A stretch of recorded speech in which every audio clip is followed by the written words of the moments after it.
अच्छा, चहा मी पाजायचा. हां, आता सुरू करायचं तसं. सर थोडंसं एक आम्ही बाईट देतो, तुम्ही आम्हाला चहा पाजा.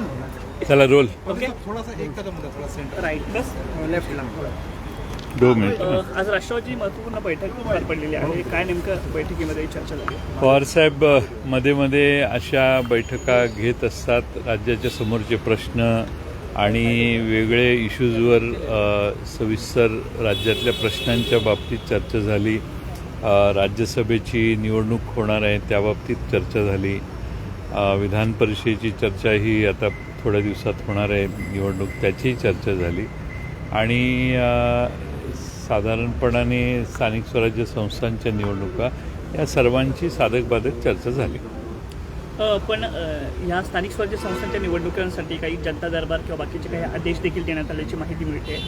नाही, महाराष्ट्रात राष्ट्रवादी काँग्रेस पक्षाचे सर्व मंत्री जनता दरबार करतायतच. मुंबई आमच्या हेडक्वार्टरमध्ये पक्ष कार्यालयात दररोज जनता दरबार असतात. लोकांचे प्रश्न सोडवण्याचं काम मोठ्या प्रमाणात आमचे मंत्र्यांच्याकडून होतं आहे.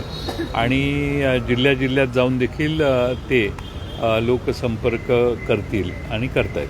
राज्यसभेच्या 6व्या जागेसाठी 7वी उमेदवारी देखील दाखल झाली आहे. अर्थातच घोडे बाजार मोठ्या प्रमाणात राहणार हे चित्र निश्चित झालेलं आहे.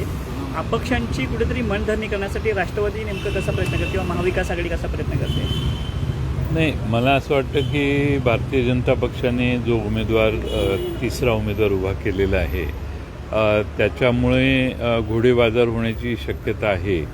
आणि त्यामुळं तो घोडेबाजार टाळणं, आणि मला खात्री आहे भारतीय जनता पक्षालाही तो घोडेबाजार अपेक्षित नसावा, त्यामुळे त्याच्यावर निर्णय अर्ज मागे काढून घेण्याच्या आधी काहीतरी निर्णय ते करतील अशी अपेक्षा आहे आम्हाला. स्थानिक स्वराज्य संस्थेमध्ये काय कोणत्या पक्षाबरोबर युती वगैरे करण्याचं काय ठरतंय का? कारण शिवसेनेबद्दल आमची महाविकास आघाडी आहे. तिन्ही पक्ष आम्ही ज्या ठिकाणी शक्य आहे त्या ठिकाणी एकत्रित येणारच आहोत, त्यात काही अडचण नाही. 6व्या जागेसाठी एकंदरीत असं चर्चा होती की प्रफुल्ल पटेल यांना 47 मतं देण्याचा कुठेतरी विचार आहे किंवा चर्चा असं काही आहे का? कारण 42 मतांची गरज आहे आणि 5 मतदान 10 तारखेला आहे, त्यामुळं त्याविषयी इतकी ही जरा प्रीमॅच्युअर चर्चा होते असं मला वाटतं. अजून बराच वेळ आहे. राज्यात जातीनिहाय कुठेतरी जनगणना होणं अपेक्षित आहे अशा पद्धतीची धारणा राष्ट्रवादीची आहे. मात्र कुठेतरी महाविकास आघाडीने याविषयीची पावलं उचलावी, याविषयीचा निर्णय काय होणार आहे का? जातनिहाय जनगणना होणे आवश्यक आहे आणि राष्ट्रवादी काँग्रेस पक्षाची तशी मागणी आहे, भूमिका आहे. आणि त्या दृष्टीने राष्ट्रवादी काँग्रेस पक्षाच्या वतीनं मी माननीय मुख्यमंत्र्यांना देखील या बाबतीत सर्वपक्षीय बैठक घ्यावी अशी विनंती आज करणार है। पटेल साहब, राज्यसभा के चुनाव को लेकर कल नॉमिनेशन वापस लेने का 3 बजे तक का समय है।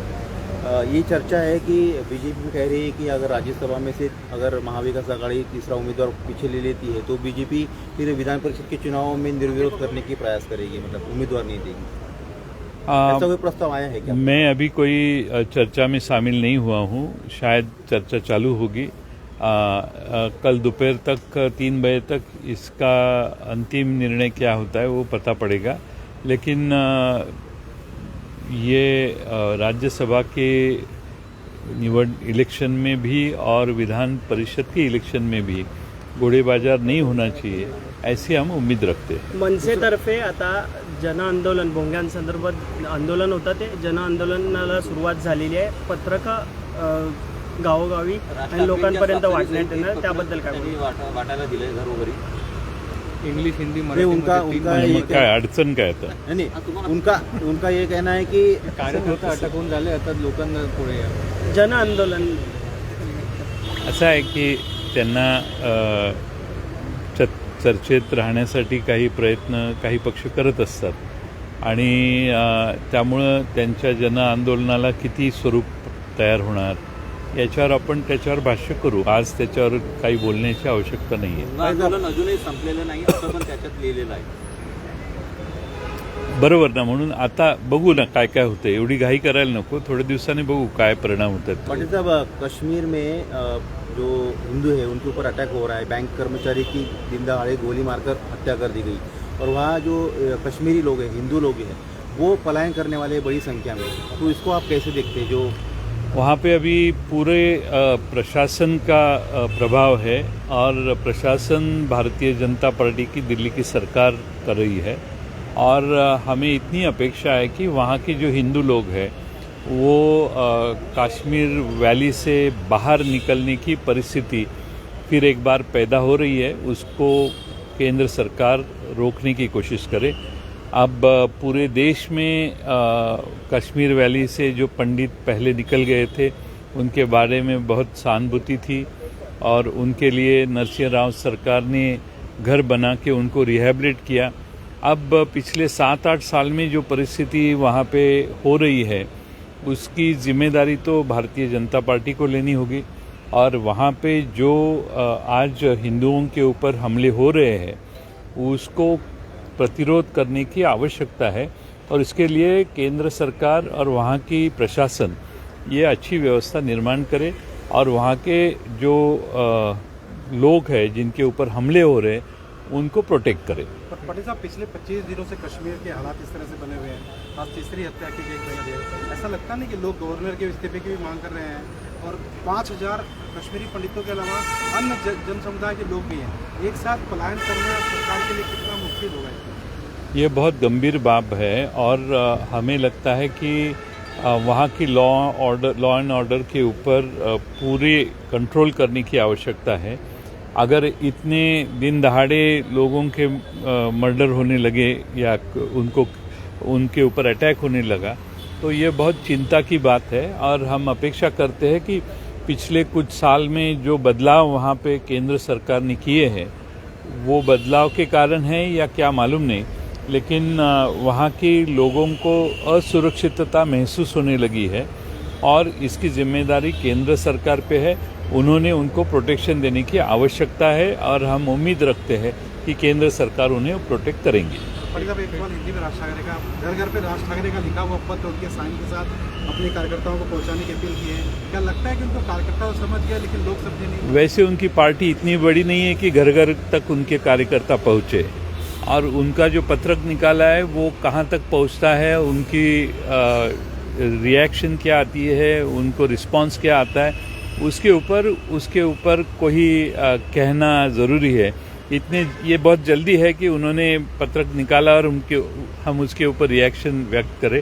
मुझे लगता है उसके परिणाम देखने के बाद उसके बारे में बोलना ठीक रहेगा। पटेल साहब, एक सवाल है कि अहमदनगर का नाम अहिल्या देवी करने की मांग बीजेपी उठा रही है, आपको क्या लगता है ये जो लगातार शेरों के नाम का विषय आ रहा है? जहाँ जहाँ लोगों के अभी अर्थव्यवस्था में महंगाई बहुत बढ़ गई तो अलग अलग विषय निकाले गए। अब ये नया विषय है, लोगों के प्रश्न, लोगों के सवाल, लोगों की समस्या बहुत अलग अलग है। मुझे लगता है कि हर सरकार की ये जिम्मेदारी है कि वो उस प्रश्न पे कंसंट्रेट करे और वो प्रश्न का मसला निकालने की कोशिश करे, हल निकालने की कोशिश करे और वो हल निकालते हुए ये जो बाकी के प्रश्न उठाते हैं इससे ज़्यादा महत्व जो है वो लोगों के सवाल, जो महंगाई है, अलग अलग सब प्रश्न हैं, वो सुलझाने के लिए कोशिश करना, इसको हम प्रायोरिटी देते हैं। पाटील साहेब, गोपीचंद पडळकरांनी मुख्यमंत्र्यांची नावे एक पत्र लिहिलं आहे, अहमदनगरचं नाव बदलून अहिल्यानगर करावं असं त्यांची मागणी आहे। त्याचसोबतच अनिल गोटे तुमचे नेते आहेत, त्यांनी पण एक आक्षेपार्ह वक्त केले होते त्या संदर्भात। काय केलं? 550 अहिल्या देवी असं काहीतरी त्यांचं वक्तव्य आहे। काय मी पाहिलेलं नाही आणि हे दुसरंही वक्तव्य मी पाहिलेलं नाही, गोपीचंद पडळकर मी पाहिलेलं नाही। प्लीज म्हणजे मी बघितलेलंच नाही, मी पाहिलेलं नाही, त्यांचं म्हणणं काय ऐकलेलं नाही, त्याच्यामुळं त्यांच्यावर भाष्य करण्याची काय आवश्यकता नाही आणि बाकीचे बरेच प्रश्न महाराष्ट्रासमोर आहेत। सर, काँग्रेसच्या चिंतन समितीमध्ये नाना पटोले यांनी पुन्हा एकदा स्वबळाची हाक दिलेली आहे। एकीकडे राष्ट्रवादीची बैठक होते की स्थानिक पातळीवर आघाडी कशा प्रकारे होईल, मात्र दुसरीकडे आघाडीतीलच काँग्रेस पक्षाकडून वारंवार एकला चलो रेचा नारा दिला जातोय, नेमकं कुठं खटकतंय? नाही, नाना पटोलेंचा हा सुरुवातीपासून स्वबळाचा आग्रह आहे आणि त्यामुळं तो कदाचित त्यांनी त्या सभेतही मांडला असेल। आता काँग्रेस पक्षाचा एकत्रित काय निर्णय होतोय त्याच्यावर पुढचं बोलणं ठीक आहे। नाना पटोलेंचा व्यक्तिगत तो आग्रह आहे, हे बरेच हे सरकार ते सभापती पदापासून, अध्यक्षपदापासून पायउतार झाल्यानंतर पक्षाचे अध्यक्ष झाल्यानंतर त्यांनी ही भूमिका अनेक वेळा मांडलेली आहे. ती काही नवीन आहे असं मला वाटत नाही. धन्यवाद सर.